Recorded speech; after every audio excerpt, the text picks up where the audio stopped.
Ahmedabad plane crash ने पूरे देश को हिला कर रख दिया और अब एयर इंडिया मुश्किलों के भंवर में फंस गई है।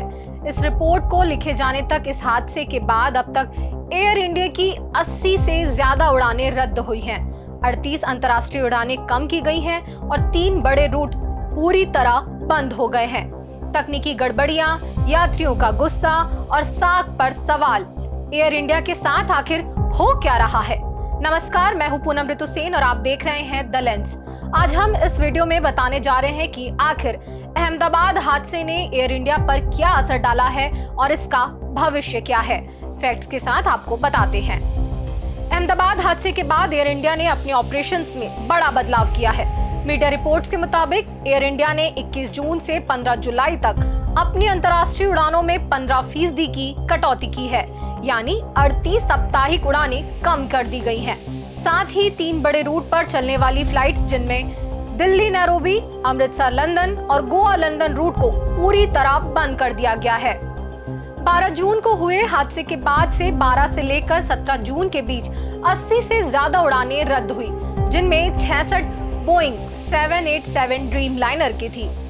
हिंदुस्तान टाइम्स के मुताबिक डीजीसीए ने एयर इंडिया के 33 बोइंग 787 विमानों की सख्त जांच के आदेश दिए, जिसके चलते ये कटौती हुई।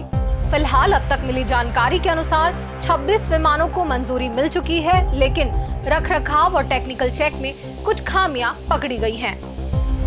एयर इंडिया की मुश्किलें सिर्फ उड़ान रद्द होने तक सीमित नहीं है। एक रिपोर्ट कहती है कि हादसे के बाद से तकनीकी गड़बड़ियों की बाढ़ आ गई है। 16 जून को हांगकांग से दिल्ली आने वाले फ्लाइट AI315 को तकनीकी खराबी के कारण वापस हांगकांग लौटना पड़ा। 17 जून को जयपुर में एक उड़ान रद्द हुई। इतना ही नहीं, सैन फ्रांसिस्को मुंबई फ्लाइट को कोलकाता में लैंड कराना पड़ा। इस घटना के बाद अब यात्री भी खुलकर गुस्सा जाहिर कर रहे हैं। सोशल मीडिया पर कई पोस्ट में लोग टूटी सीटों, गंदे कैबिन और देरी की शिकायत कर रहे हैं। एक यात्री ने दिल्ली पटना फ्लाइट में अपने बैग से 22,800 रुपए की चोरी का आरोप लगाया। एनसीपी सांसद सुप्रिया सुले ने दिल्ली पुणे फ्लाइट में 3 घंटे की देरी पर नागरिक उड्डयन मंत्री से सवाल किया। एक और रिपोर्ट में ये भी कहा गया कि यात्रियों का भरोसा टूट रहा है, क्योंकि पुराने विमानों और रखरखाव की कमी की शिकायतें बढ़ रही है।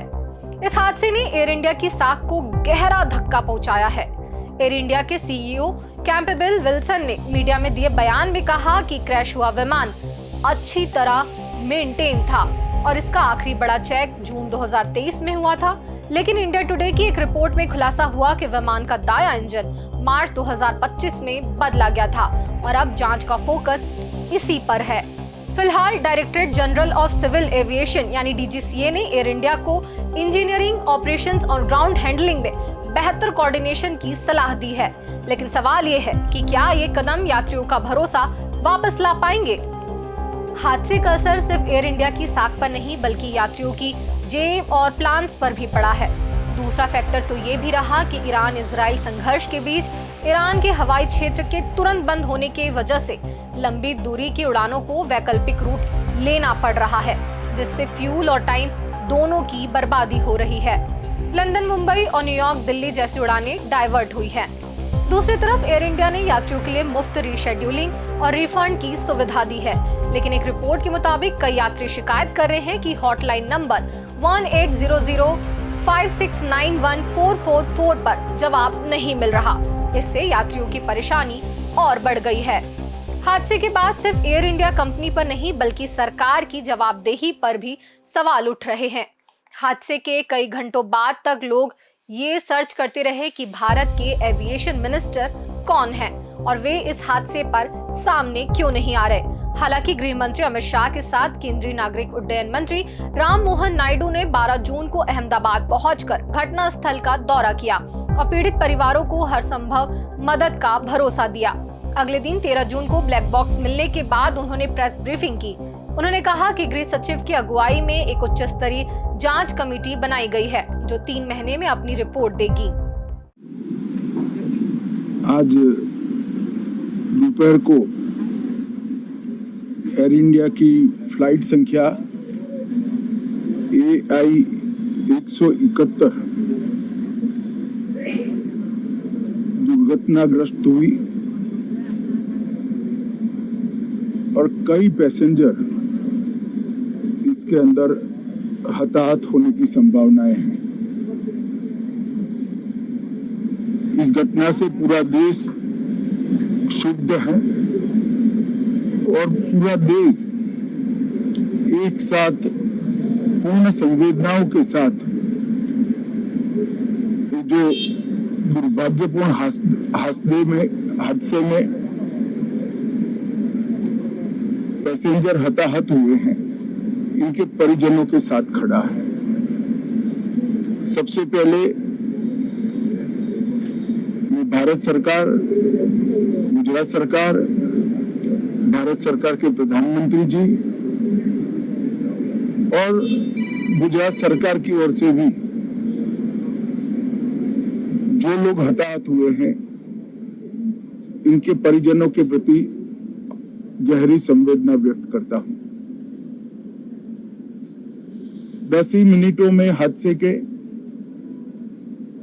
भारत सरकार के पास सूचना पहुंची। तुरंत ही मैंने मुख्यमंत्री जी, यहाँ के गृह मंत्री, होम डिपार्टमेंट के control room, civil aviation department, civil aviation मंत्री, सभी से संपर्क किया। प्रधानमंत्री जी का भी तुरंत ही फोन आ गया और भारत सरकार और गुजरात सरकार के सभी डिपार्टमेंट एक साथ होकर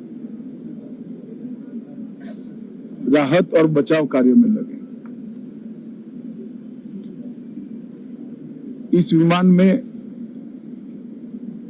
कुल मिलाकर 230 यात्री देश के और विदेश के और 12 क्रू मेंबर सवार थे।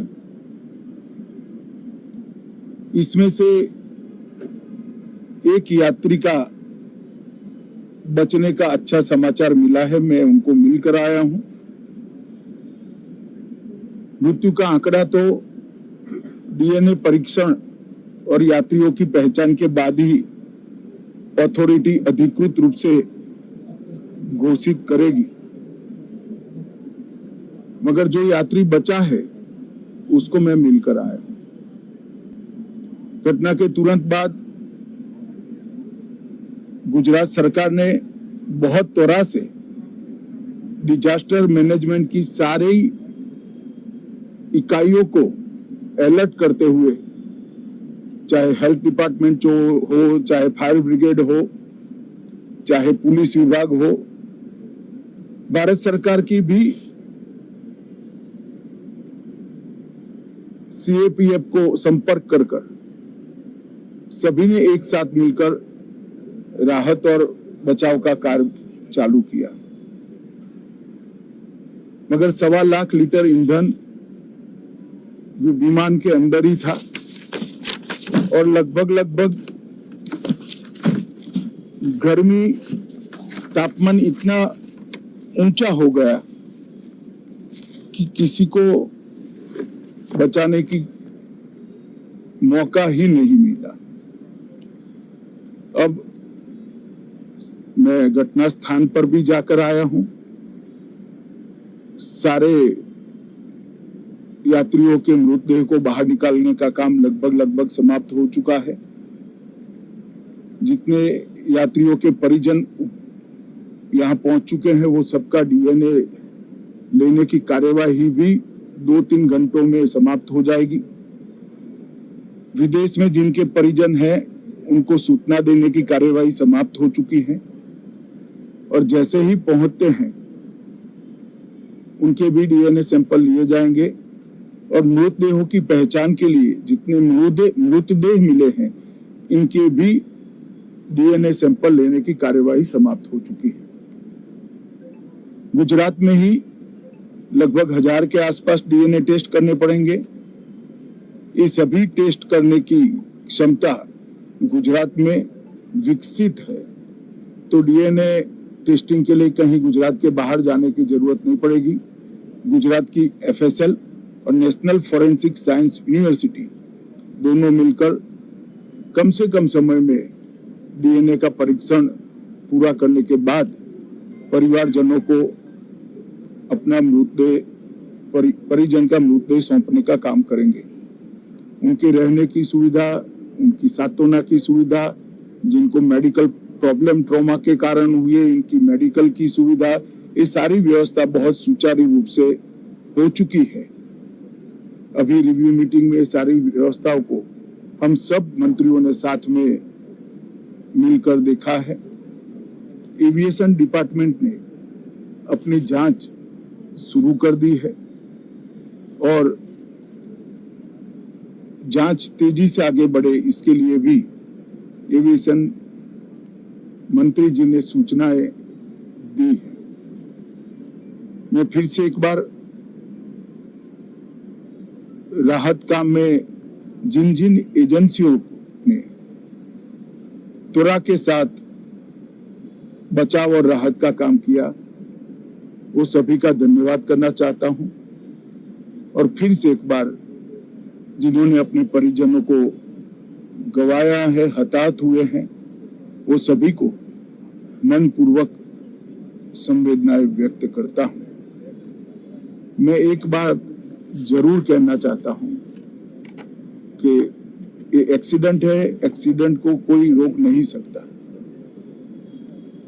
परंतु 365 दिन 24 घंटा इस तरह की घटना के लिए प्रशासन का जो अलर्टनेस है, उसकी कसौटी उसी वक्त होती है जब ऐसी घटनाएं होती है।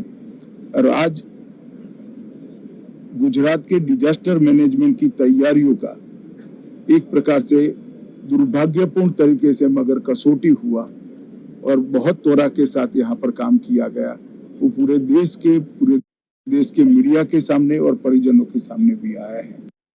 बैकग्राउंड डिटेल पर बात करें तो टाटा ग्रुप ने 2022 में एयर इंडिया को खरीदा था। उम्मीद थी कि सर्विस और सेफ्टी बेहतर होगी, लेकिन टाटा ग्रुप के लिए ये अब तक का सबसे बड़ा संकट है। शेयर बाजार में टाटा ग्रुप की कंपनियों पर भी इसका असर दिखाई दे रहा है और निवेशकों का भरोसा डगमगा रहा है, जिसके चलते एयर इंडिया के सामने अब अपनी साख और भरोसा बचाने की चुनौती है। बीबीसी की एक रिपोर्ट के मुताबिक डीजीसीए ने सभी हवाई अड्डों को 30 जून तक इमरजेंसी ड्रिल करने को कहा है। बोइंग 787 की एक्स्ट्रा चेकिंग भी की जा रही है, लेकिन इसके उलट एयर इंडिया का ये संकट सिर्फ एक एयरलाइन का संकट नहीं है, बल्कि भरोसे और सेफ्टी का सवाल है। फ्लाइट में बैठने के बाद उड़ान के पहले अक्सर जो लोग इमरजेंसी ब्रीफिंग को दरकिनार कर दिया करते थे, अब वो भी इस ब्रीफिंग को ध्यान से सुनते दिखाई दे रहे हैं। इमरजेंसी डोर से लेकर ऑक्सीजन मास्क कहां पर प्लेस्ड होता है, उस तरफ अपना ध्यान देते नजर आ रहे हैं। लेकिन सवाल अभी भी ये है कि क्या एयर इंडिया इस मुश्किल वक्त से उबर पाएगी? आपकी राय क्या है, हमें कमेंट्स में बताएं। इस वीडियो को लाइक और शेयर करें और द लेंस को सब्सक्राइब करें ताकि आप तक हर सच्चाई फैक्ट्स के जरिए पहुंचते रहे। मिलते हैं अगले वीडियो में किसी नए विषय के साथ।